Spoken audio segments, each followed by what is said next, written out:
Dnes ti ukážem, ako upiec kačacie stehná, prsia a ako pripraviť slivkovú omáčku.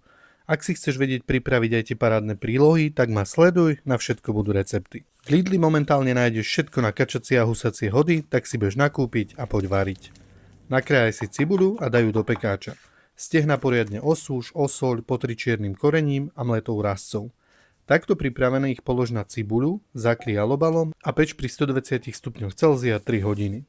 Po tomto čase daj dole alobal, teplotu zvýš na 200 a peč na farbu. Poďme na prsia. Osúž ich, kožu nárež, osoľ a okoreň.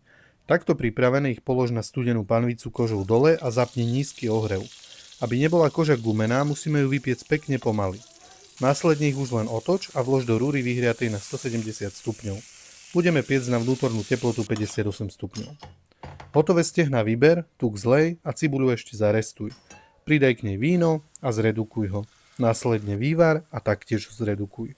Omáčku sceď, pridaj k nej slivkový lekvár a ten keď sa rozpustí, tak ešte mimo zdroju tepla vmiešaj maslo. Už len naservíruj a máš hotovo.